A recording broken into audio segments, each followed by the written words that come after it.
That morning, the whole town of Liberty gathered in front of the old courthouse, their boots grinding dust into the wooden boards. A cabin with a stretch of land was being auctioned off, nearly 12 acres, with a broken barn, a shallow well, and wild grass swallowing the fence posts. The opening bid was 12 cents. At first, the crowd buzzed like flies, but the auctioneer's gavel hovering over the block hushed them quick. No one dared move. The ranchers with polished boots, the traders with gold chains, even the shopkeepers pressed together at the back. They all stood still. It was as if every man there had already weighed the cabin's worth and wanted no part of it. If you're watching this, subscribe and let me know where you're watching from. This story gets much more intense, and I'd love to hear your thoughts in the comments below. Only one man shifted. Ethan Cole, a weathered rancher whose shirt was torn from years of work, raised his calloused hand. His voice cracked like an old gate when he called out, 12 cents. Every head turned, not in envy, not in greed, but in pity, like he just walked blind into a pit dug wide open. The auctioneer cleared his throat. Do I hear more? His words echoed into the silence, uncomfortable and sharp. No answer came. The gavel slammed down hard. Sold. Ethan now owned the 12-cent cabin. On the ride back, the pity in the townsfolk's eyes clung to him heavier than the saddle. He could feel it even when the sound of their boots faded. Do not go there. That was what their silence meant. But Ethan had lost everything once already. A cheap cabin with a well and a barn was more than most men got for free. Maybe it was a start. Maybe it was all he had left.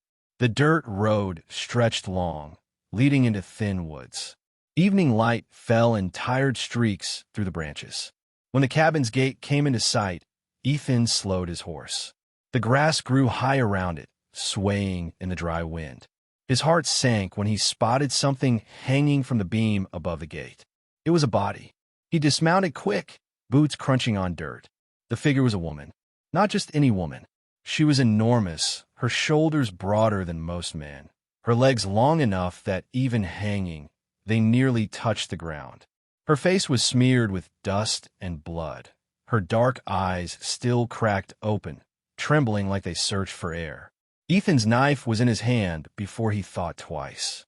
He cut the rope with one clean slice, and her weight dropped against him like a tree falling. He staggered back, his knees driving into the dirt under the force. He was a man used to breaking wild cattle, but never had he carried the full weight of a woman built with such raw strength. She lay there on the grass, her chest heaving in ragged bursts, as though each breath could be her last. Ethan ripped a strip from his shirt and wrapped it around her raw, bleeding neck where the rope had burned deep. His hand shook, though he wasn't sure if it was from the strain or the shock of holding something so fierce and fragile all at once. Hold on, girl, he muttered, his voice gravel rough. Her eyes blinked open, black and burning with pain. She whispered something broken, words he didn't understand, but the look said enough. It was a plea to live. He lifted his canteen, tilting water to her cracked lips. She swallowed faintly, her breath steadied, but only just. Ethan looked back at the cabin gate. The beam still bore the scar of the noose. Dried blood stained the old wood like a warning carved deep. He muttered under his breath. This wasn't a lucky break. This was a trap. But as he dragged her limp body toward the cabin, one thought dug into him harder than all the rest. Whoever had strung her up hadn't finished what they started. And by cutting her down, he had stepped into someone else's war. The little house was quiet, wrapped in the smell of dust and wood that had not been touched for years. Ethan pushed the door open with his shoulder, dragging the heavy woman inside. The floor groaned under her weight as he laid her across the old wooden table. A thin cloud of dust rose, shimmering in the dim light that slipped through the boarded windows. He pulled a blanket from the corner and spread it over her. She looked less like a stranger now and more like someone caught between life and death, her chest lifting slowly beneath the fabric. Ethan stood there, breathing hard, his calloused hands still trembling as though he had pulled death itself through that doorway. He studied her face. It wasn't just strength that marked her features, but something deeper. He had heard the old stories at trading posts about a girl named Naomi Hawk, granddaughter of Chief White Hawk, who towered over other warriors and carried her people's blood like a living legend. He never thought he'd see her, much less like this. Rope burns around her neck, eyes flickering with pain. "What the hell did they do to you?" Ethan whispered, though she couldn't answer. He lit the stove, coaxing a fire to life from the cold ashes, and the warmth spread through the small cabin. The shadows shifted, chasing the memory of the noose hanging at the gate. He set a cup of water on the table beside her, then stepped outside to breathe air that didn't taste of dust and blood. The night was closing in, painted in bruised streaks of purple and gray. Ethan leaned on the porch post, his eyes scanning the edge of the woods. That's when he saw him, a rider, standing still beneath the fading sun. The man wore a wide-brimmed hat with silver trim that caught the light, a shine too sharp to miss. He didn't ride forward. He didn't turn back. He just sat there, watching, their eyes locked across the distance. Then, without a word, the rider tugged his reins and disappeared into the trees. Ethan felt the chill slide through his spine. The people in town had looked at him with pity, like they knew he had walked into something no sane man would choose. And now, with this girl lying inside, he understood why. Someone had marked this cabin, and whoever they were still close. Inside, Naomi stirred. Her lips parted, her voice cracked like brittle twigs. One word escaped in English, soft but sharp as a knife. "Danger. They'll come back." Ethan knelt beside her. He wasn't a man who went looking for fights. He'd spent too many years with nothing but cattle for company, chasing scraps of peace. But looking into those black eyes, filled with pain and fire at the same time, he knew his quiet days had ended the moment he cut that rope. That night, he barely slept. The fire from the stove burned low, shadows stretching across the walls.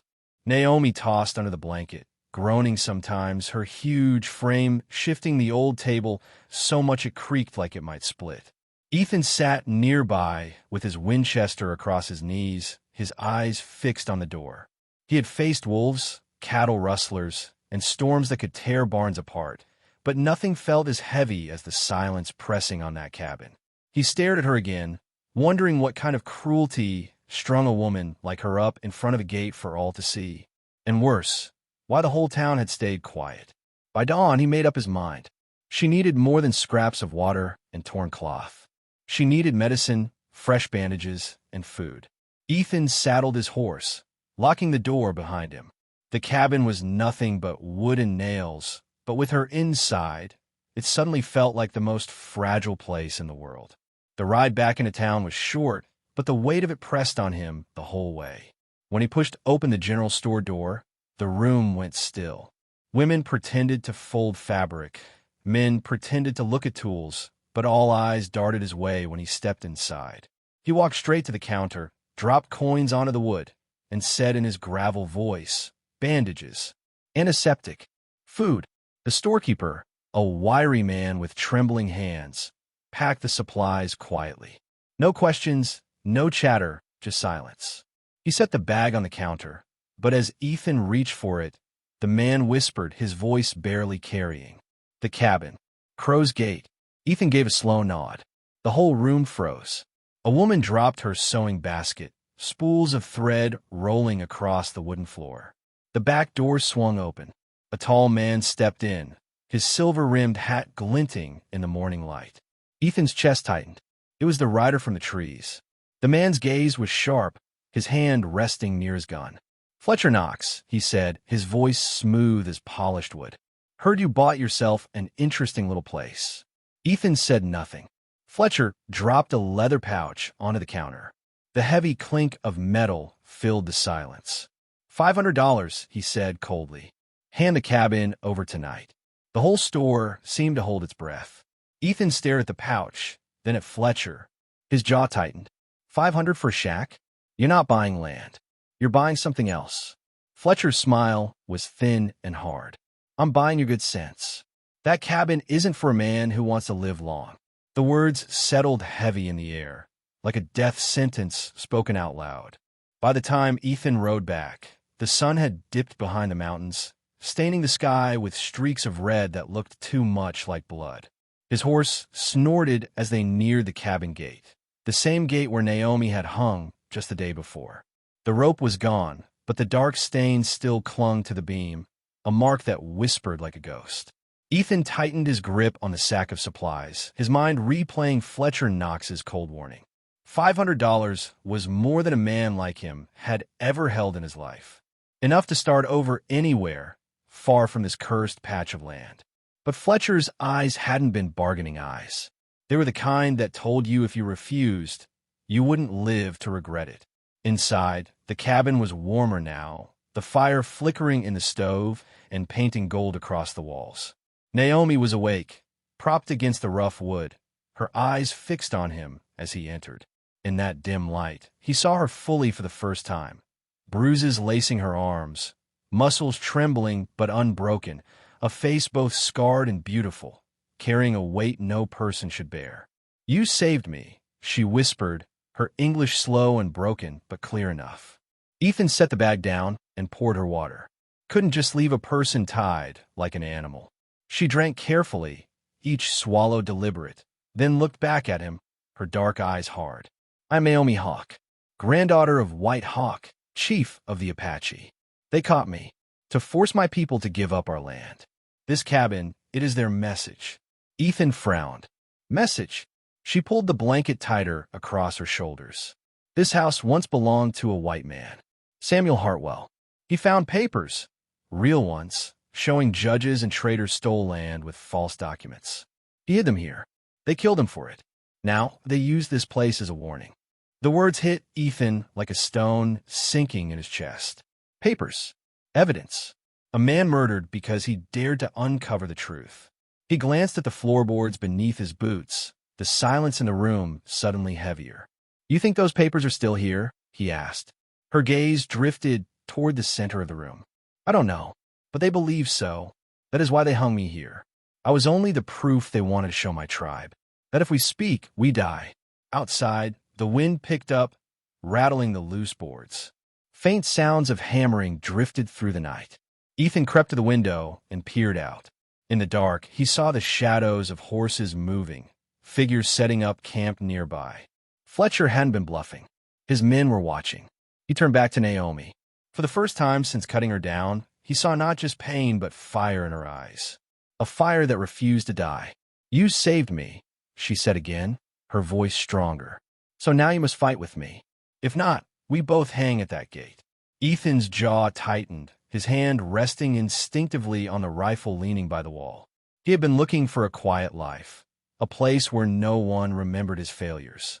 But now, in this 12-cent cabin, he found himself standing at the edge of something far bigger. That night, the air inside was thick with smoke and fear. Naomi lay wrapped in blankets, her body still weak, but her spirit burning. Every creak of the walls, every gust of wind against the boards made Ethan's hand twitch toward his rifle. He wasn't just a rancher anymore. He was a man sitting in the middle of a storm waiting to break. He could hear them outside sometimes, faint laughter carried on the wind, the sound of boots against earth. Fletcher's men were waiting, watching. Ethan leaned against the wall, eyes fixed on Naomi's shadow across the room. She was awake now, sitting upright, her eyes glowing faintly in the firelight like embers refusing to die. She spoke softly, but the weight of her words filled the room. "They will not stop. They want the papers. They will burn this place.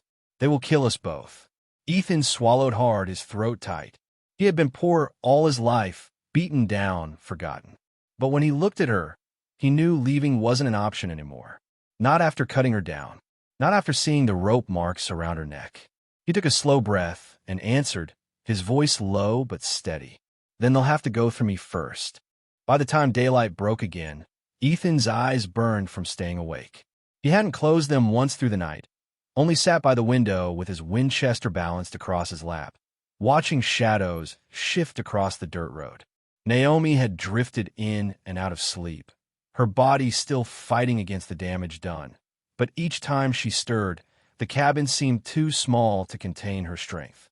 The old bed creaked beneath her weight, like it was ready to snap, but she didn't complain. Her silence was heavier than words.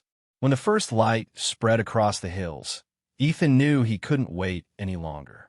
She needed medicine bandages, clean water. He saddled his horse and leaned over her before leaving. "I'll be back quick," he muttered. "Door stays locked. Don't open for anyone." Her lips pressed together, but her eyes showed something he hadn't seen before. Trust. The ride into town felt longer than it was. His stomach twisted tight the whole way. When he pushed open the general store door, the bell clattered overhead and the room went stiff. People looked up, then quickly looked away. A couple of women pretended to fold fabric. A man bent over a barrel of nails he clearly didn't need. The silence told Ethan all he needed to know. Word had spread. He walked to the counter, dropped coins onto the wood, and rasped. "Need bandages. Medicine. Food." The storekeeper, a wiry man with a thin mustache, swallowed hard and started packing the supplies without a word. His hands shook so badly a jar nearly slipped from the shelf. When he set the bag down, his voice cracked in a whisper. "The cabin. Crow's Gate." Ethan's jaw tightened, but he gave a small nod. The whole store went cold. An old woman dropped her sewing basket, spools rolling across the floor. No one bent to pick them up. They just stared at Ethan like he'd walked in carrying a coffin. And then the back door opened, boots heavy against the floor. A tall man stepped inside, hat rimmed with silver, catching the morning sun. Ethan's chest tightened the moment he saw him. The rider from the trees. The man didn't need to introduce himself, but he did anyway, his voice smooth and steady. "Fletcher Knox." His hand rested near his gun like it was second nature. "I hear you bought yourself a piece of land that should have stayed buried." Ethan said nothing. Fletcher smiled, but there was no warmth in it. He dropped a leather pouch on the counter. The thud was heavy, the clink unmistakable. $500. You hand the cabin over tonight. No questions asked. The room froze. The shopkeeper flinched, his face pale as glass. Everyone knew what $500 meant. Enough to buy a herd, rebuild a ranch, live decent for the first time in a man's life. Enough to make any poor rancher bend. Ethan stared at the pouch, then at Fletcher. His hands curled around the strap, slung over his shoulder. $500 for a shack falling apart? You're not buying the house. You're buying something else. Fletcher's smile hardened, his voice lowering. I'm buying your good sense. That cabin isn't meant for a man who wants to grow old. Ethan didn't flinch. Maybe I ain't meant to grow old then. The silence stretched until Fletcher leaned back, studying him. His silver-gray eyes were as cold as the metal on his hat. He tipped the brim slowly, then turned and walked out, leaving the weight of his threat hanging in the room like smoke after gunfire. Nobody spoke. Nobody looked Ethan in the eye. He picked up the bag of supplies, pushed the door open, and stepped out into the sunlight. But the air outside didn't feel any lighter. On the ride back, his mind circled the same thought. He could have taken the money, walked away, let someone else's fight stay someone else's. But when he pictured Naomi's face, bruised and burned from the rope, he knew it was too late. By cutting her down, he hadn't just saved her. He'd chosen a side, whether he wanted to or not. The cabin came into sight again, standing crooked in the field like a scar left on the land. Ethan slid off his horse, the bag heavy in his grip. The gate beam caught his eye, the dark stain still glaring back at him. His gut clenched. He pushed the door open. Inside, Naomi was sitting up now, her eyes sharp and watchful. She looked at him like she'd been waiting all day. "You came back," she said softly. Her English was rough but stronger now. "Promised I would," Ethan muttered, setting the bag down. She studied him as he poured her water, her gaze never leaving his face. Then she said, "You should have left me, but you didn't. Now they will come for both of us." Ethan handed her the cup, his eyes steady on hers. "Then let him come." She drank slowly, then set the cup down with a heavy hand. "You do not understand. They are not just men with guns.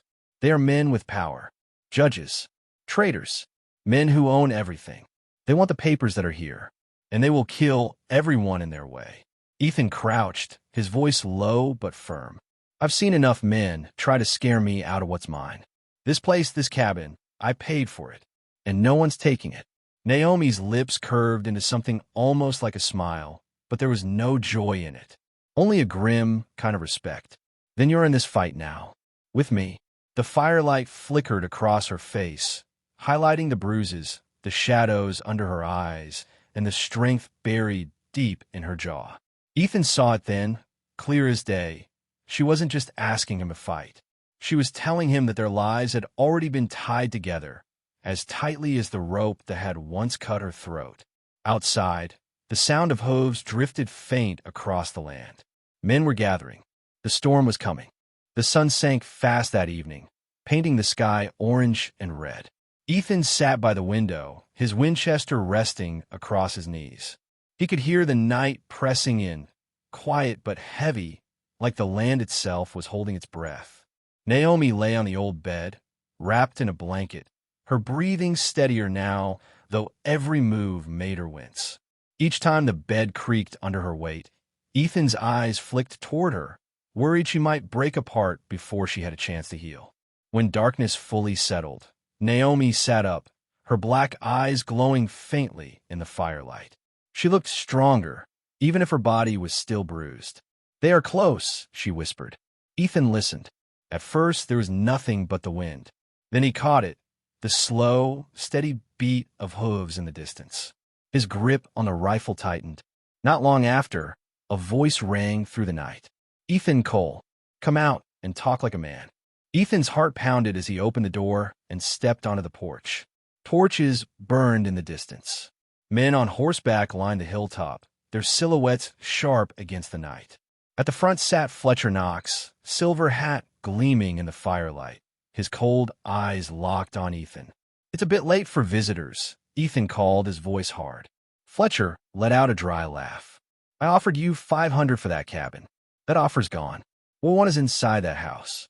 Hand it over, and maybe you'll keep breathing." Ethan stood tall, his rifle plane in sight. "This cabin's mine. Bought it fair, and no man's laying a hand on her." The door creaked behind him. Naomi stepped out, tall and unshaken, even wrapped in nothing but an old blanket. The men on horseback flinched at the sight of her. The same woman they had strung up like a warning now stood alive and burning in the torchlight.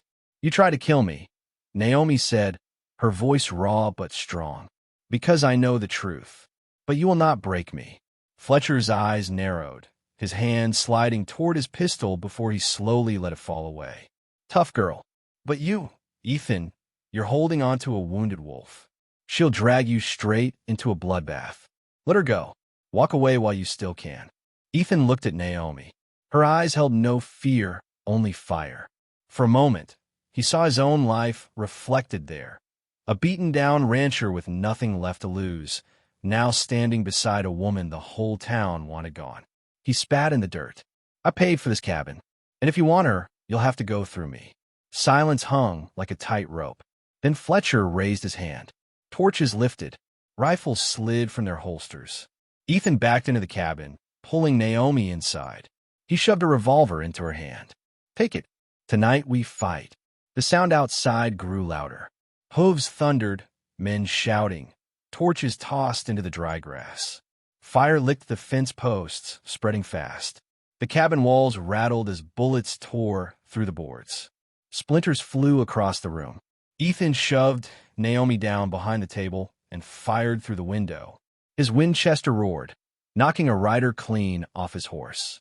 Smoke filled the cabin, burning his eyes, but he kept shooting. Naomi pressed her trembling hands around the revolver. Her fingers squeezed the trigger. The blast cracked through the night. One of Fletcher's men fell at the gate, the same place where she herself had hung. Her body shook, but her jaw set firm. "They won't take me again," she growled. More bullets ripped through the walls. Ethan flipped the table on its side, making a barricade. His voice was rough with sweat and smoke. "There's too many of them." Outside, Fletcher's voice bellowed. "Burn them out. Burn the cabin to the ground." A torch sailed onto the roof, flames rushing up into the night sky. Inside, sparks rained down. Naomi stood tall, her frame filling the small room, her eyes glowing in the firelight. "They will not have this cabin," she said, voice steady even as the fire climbed higher.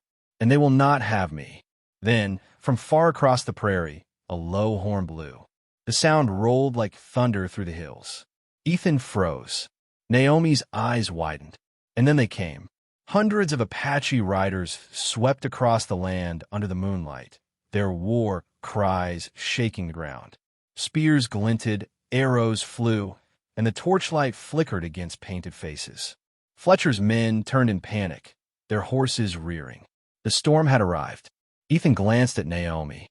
She stood tall, fire in her eyes, unbroken despite the bruises. He gripped his rifle and muttered, "Then let's finish this." The night exploded into chaos.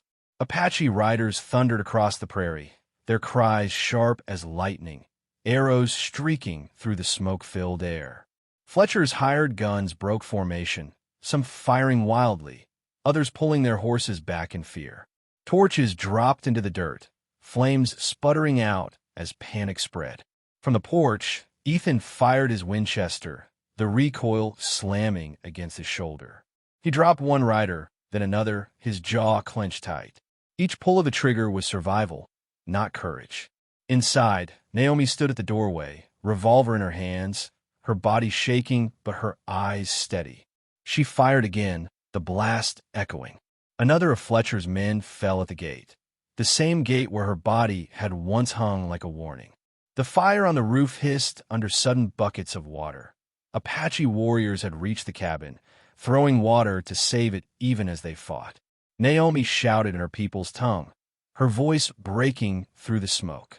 Her call was answered by more voices, strong and fierce, filling the night like a rising storm. Fletcher cursed from atop his horse, his silver-rimmed hat glowing in the firelight. He kicked his mount hard, charging forward. "Burn them! Kill them both!" he roared, his voice full of rage and fear. But the moment he drew his revolver, Ethan was already there. From the porch, he leveled his rifle and fired. The bullet tore past Fletcher's hat, sending it spinning into the dirt. Fletcher jerked back, nearly thrown from his saddle, his eyes wide. Naomi stepped forward, towering beside Ethan, her blanket falling to the porch. The torchlight painted her like a shadow risen from the grave. The same woman these men had left for dead, now standing alive and unbroken. Her voice cut through the chaos, low and strong. "You try to kill me, because I know the truth. But I live, and you cannot bury me again." The riders hesitated, their faces pale in the glow. For a moment, even the gunfire stilled. Some crossed themselves, whispering curses. The memory of what they had done, stringing her up like a spectacle, now haunted them in the flesh. Then the Apache riders crashed in, circling Fletcher's men. Spears thrust, arrows flew, and horses screamed as the battle turned. The mercenaries, once so bold, broke like glass under the storm. Some fought, but most tried to flee. And those who fled found themselves cut off by the wall of riders sweeping in from the dark. Ethan reloaded, sweat stinging his eyes. His ears rang from gunfire, his chest heaving, but he kept firing until the last of Fletcher's men scattered or fell. The smell of smoke and blood mixed in the night air, thick enough to choke. Fletcher himself tried to break free, kicking his horse hard. But Naomi's shout cut across the chaos, and the Apache riders closed in, surrounding him. He spun, firing his revolver, but it was useless. The circle of warriors swallowed him whole, knocking him from his horse.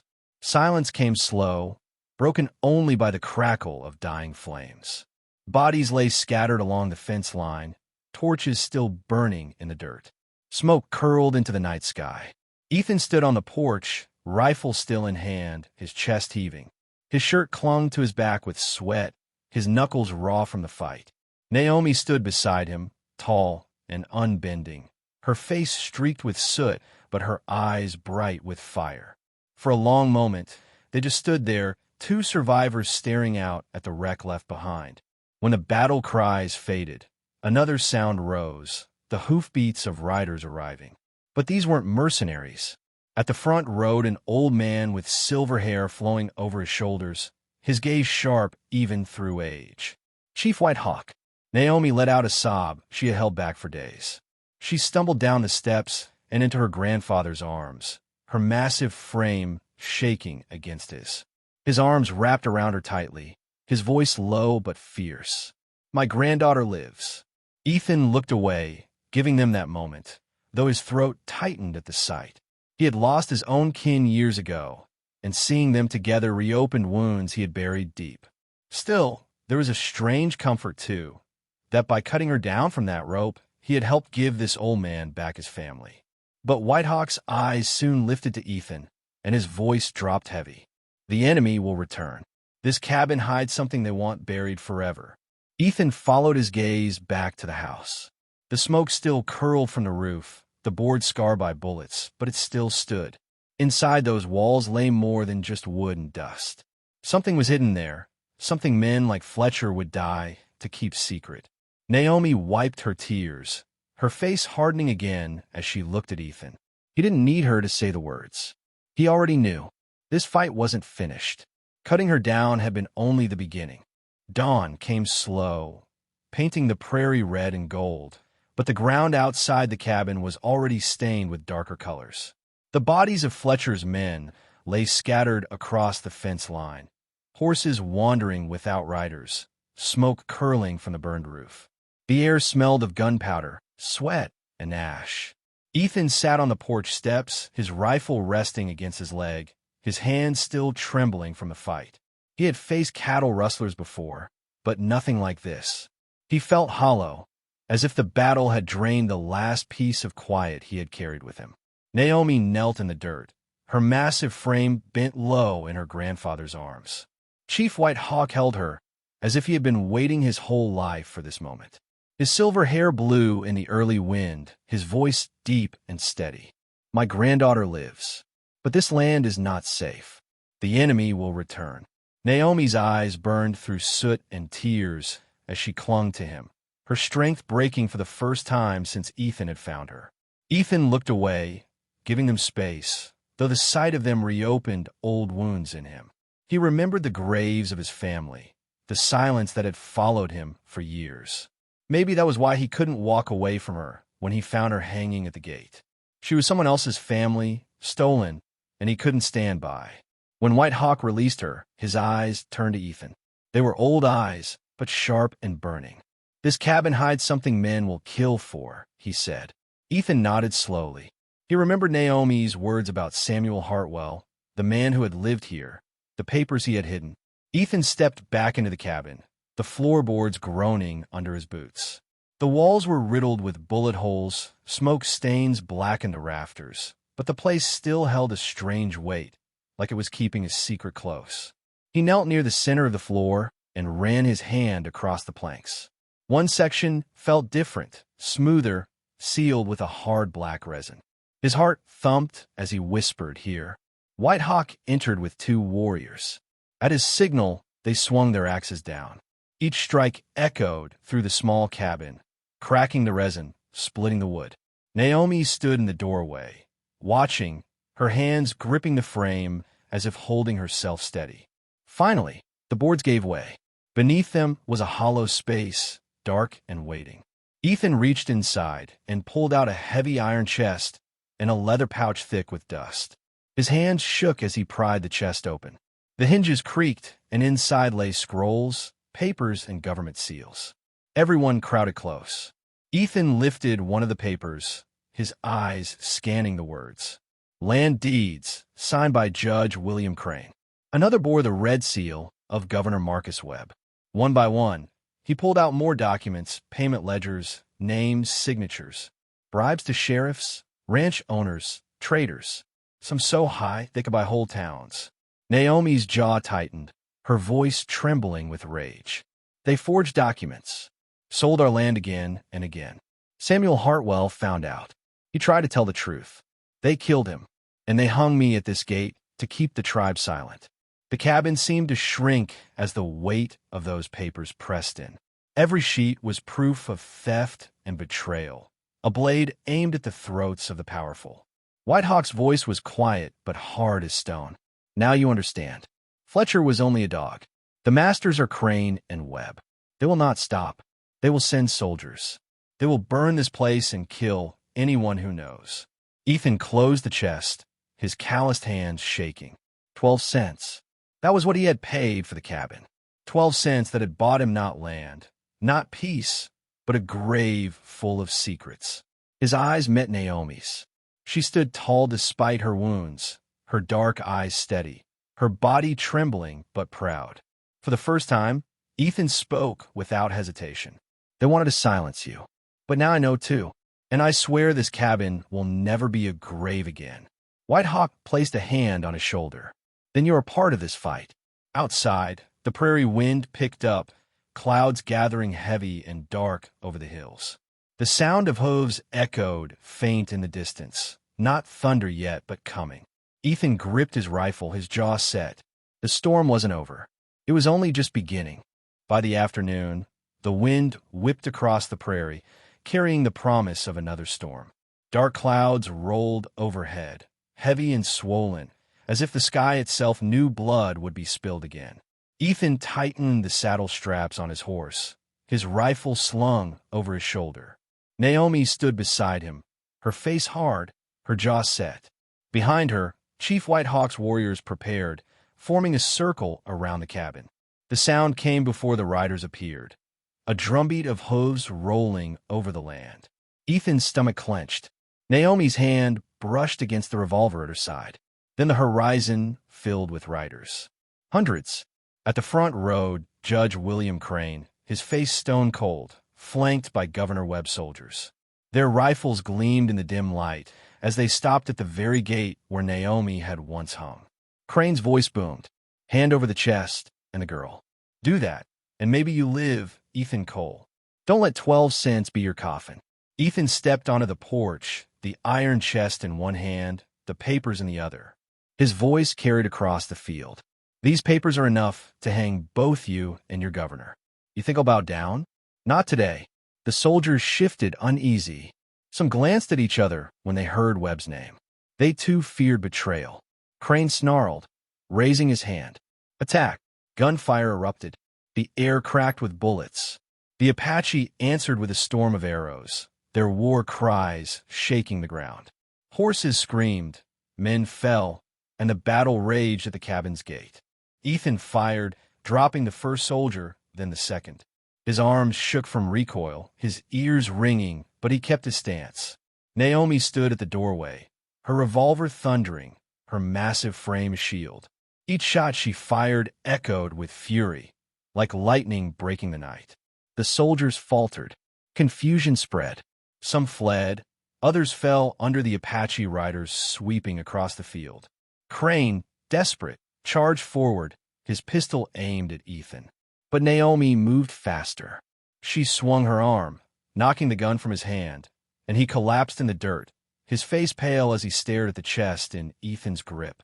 Justice comes, Ethan growled, his Winchester steady at Crane's chest. No matter how many cabins you burn. Crane was dragged away, bound, his face twisted in rage. The chest was taken under White Hawk's guard, and within days it reached the territorial marshal. The names inside, Crane, Webb, the judges, the ranchers, were read in public, their crimes exposed. Men who once sat in fine clothes were marched away in chains. The land trembled with the weight of truth finally spoken aloud.